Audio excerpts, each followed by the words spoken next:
ক্যারেক্টারে ঠিকঠাক দাগটা লাগাও। বাস শুধুই তো আমার, আর কারণ। ঠিক আছে, যাচ্ছি। তুমি এখানে কেন? আমি শান্তা, রাতে অনেকের সাথেই ছিলাম। আগের দুইটা বউ রেখে আবার আলাদাভাবে মেয়ে নিয়ে রাত কাটায়। রাত কাটানোর জন্য বস্তিতে একটা মাইয়া নিয়ে আইছে।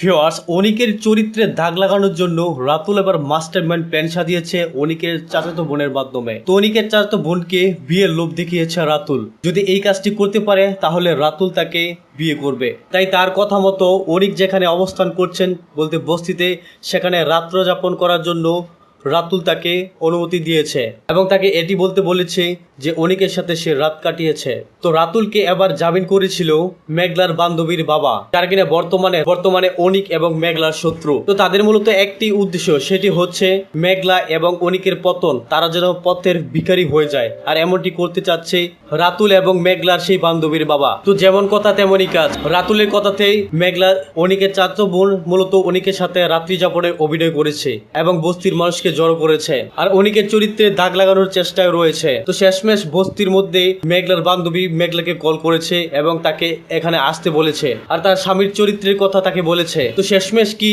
মেঘলা তাকে ভুল বুঝবে? মেঘলা কি অনিককে ভুল বুঝবে নাকি আসল সত্য উদ্ঘাটন করবে?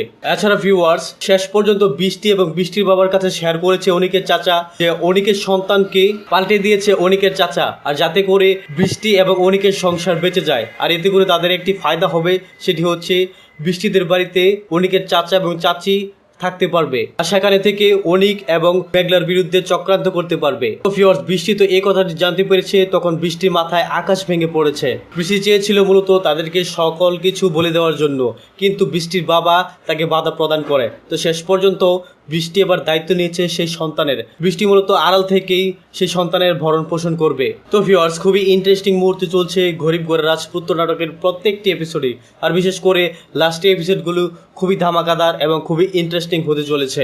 তো ভিউয়ার্স, আপনার কি রয়েছেন গরিবগড়ের রাজপুত্র নাটকের প্রতিটি এপিসোড দেখেছেন এবং 39 নম্বর এপিসোড তথা আরো বেশি এপিসোড দেখতে চান, সেটি অবশ্যই কমেন্টে লিখে জানাতে পারেন। এছাড়া ভিউয়ার্স, নাটকগুলো ভালোবেসে কে কোথায় বা কোন দেশ থেকে দেখছেন তাও কিন্তু অবশ্যই কমেন্টে লিখে জানাতে পারেন। ভিউয়ার্স, আপনাদের কাঙ্ক্ষিত নাটক বলতে গরিবগড় রাজপুত্র নাটকের 39 নম্বর এপিসোডটি আসতে চলেছে আগামী মঙ্গলবার দিন দুপুর ঠিক 12টায় কারোহিম ইউটিউব চ্যানেলের মধ্যে। তো ভিউয়ার্স, আশা করি বুঝতে পেরেছেন।